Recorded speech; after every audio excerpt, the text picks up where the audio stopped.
kedepannya lebih dari separuh penduduk pesisir selatan berada di zona merah bencana tsunami.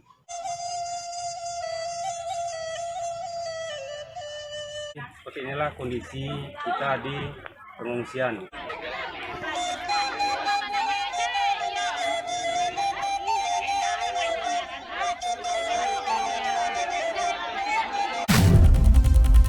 Assalamualaikum warahmatullahi wabarakatuh. Selamat berjumpa kembali rekan-rekan, sahabat-sahabat semua dimanapun berada. Oke, baik. Kembali di pertemuan kali ini saya coba bahas soal bencana alam. Ini kutipan atau berita dari salah satu media di Sumatera Barat, yakni berita minang.com. Judul beritanya, lebih dari setengah penduduk pesisir selatan masuk zona merah bencana. Pemerintah kesulitan merelokasi warga. Cukup tingginya ancaman bencana yang siap selalu mengintai keselamatan warga di Kabupaten Pesisir Selatan menjadi salah satu alasan warga yang tinggal di zona merah perlu dilakukan relokasi. Tapi akibat banyaknya jumlah warga yang berdomisili di kawasan zona merah, baik zona merah tsunami, tanah longsor dan banjir, membuat pemerintah daerah Kabupaten Pesisir Selatan kesulitan melakukan relokasi terhadap warganya. Dikatakan demikian sebab jumlah warga yang berdomisili di zona rawan bencana tersebut melebihi setengah dari jumlah penduduk yang saat ini telah mencapai 546.000 jiwa lebih. Artinya sudah lebih setengah juta penduduk di Kabupaten Pesisir Selatan. Kita lanjutkan kawan-kawan. Kepala Badan Penanggulangan Bencana Daerah Pesisir Selatan Herman Budiarto mengatakan hari Selasa tanggal 19 bulan 1 tersebut bahwa pesisir selatan memiliki zona merah yang cukup luas di Sumatera Barat, baik zona merah tsunami, tanah longsor dan banjir. Khusus zona merah tsunami, kawasannya cukup panjang dari utara hingga selatan dengan garis pantai mencapai 234,2 km. Itu kawasan pinggir pantai, garis pantai pesisir selatan kawan-kawannya. Pada kawasan itu jumlah penduduk yang terancam keselamatan mencapai 260.000 jiwa. Wah, luar biasa ini.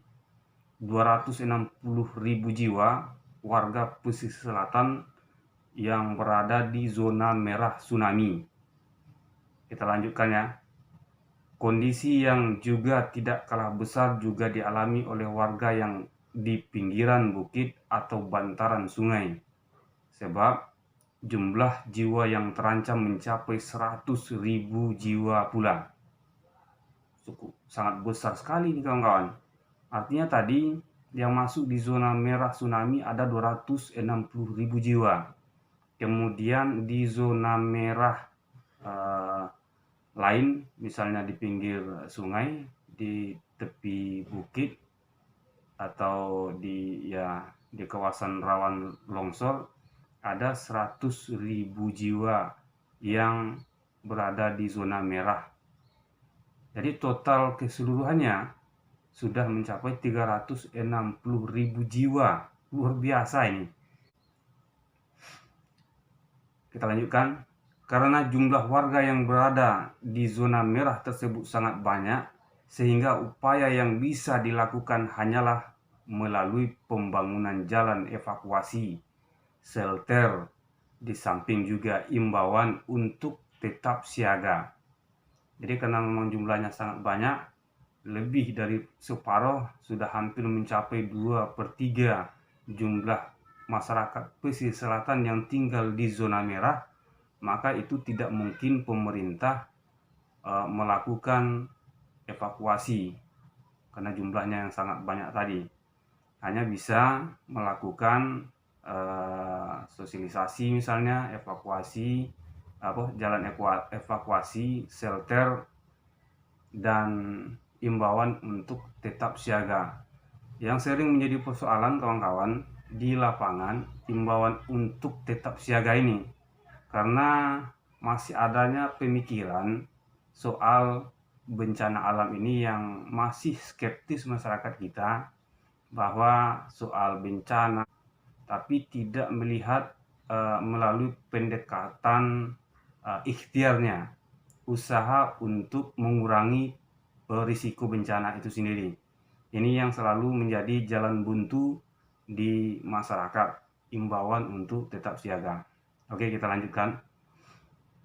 Sebab dengan banyaknya warga yang mesti direlokasi akan membutuhkan biaya yang besar, di samping juga membutuhkan lahan pemukiman yang luas, ungkapnya. Jadi ini ungkap Kepala BPBD tadi. Kendala lain yang dihadapi adalah tidak bersedianya masyarakat yang berada pada zona merah untuk dipindahkan, terutama yang sudah menggantungkan hidupnya sebagai nelayan. Langkah strategis yang dilakukan pemerintah dalam memberikan kenyamanan kepada masyarakat agar terhindar dari ancaman bencana adalah melalui peningkatan dan pembangunan infrastruktur. Jika di kawasan zona merah tsunami dibangun shelter secara bertahap sesuai kebutuhan, pada kawasan zona merah longsor juga dilakukan penghijauan, sedangkan kepada masyarakat juga ditegaskan untuk tidak merusak hutan agar kelestarian hutan tetap terjaga, tutupnya. Jadi kawan-kawan, rupanya lebih dari separuh masyarakat pesisir selatan yang berada di zona merah. Jadi bencana itu tidak bisa kita tolak, akan tetapi bencana bisa kita kurangi risiko masyarakat yang terdampak. Tentu ada ilmu, ada keterampilan yang harus dimiliki oleh masyarakat pesisir selatan. Dan selain itu, termasuk juga fasilitas penyelamatan seperti jalur evakuasi dan tempat evakuasi. Kemudian dari data lain ini dari Singgalang, ada 11 kecamatan yang masuk zona merah tsunami. Yang 11 kecamatan itu terdiri dari Koto 11 Tarusan, Bayang, Ampek Jurai, Batang Kapas, Sutera, Lengayang, Ranah Pesisir, Linggo Sari Baganti, Air Pura, Lunang, dan Silaut. Sedangkan kecamatan yang dianggap aman dari tsunami karena jaraknya jauh dari pinggir pantai, yakni Bayang Utara, Basa Ampek Balai Tapan, Ranah Ampek Hulu Tapan, dan Pancung Soal. Oke, baik. Demikian kawan-kawan jumlah warga pesisir selatan yang berada di zona merah. Kemudian selanjutnya tugas kita adalah bagaimana di setiap negari itu seluruhnya, dari seluruh negari sudah terbentuk kelompok siaga bencana, sehingga pemerintah mudah untuk memberikan pelatihan ke masyarakat karena kelompok masyarakat sudah terlatih. Itulah perpanjangan tangan pemerintah supaya risiko bencana tsunami, terutama yang diakibatkan, yang diperkirakan akan muncul megatrust Mentawai yang bisa menimbulkan gempa 8,9 skala Richter dan diiringi tsunami. Demikian, terima kasih yang sudah menyaksikan. Jangan lupa subscribe, like, and share, serta kasih komen di bawah. Sekali lagi terima kasih. Salam tangguh.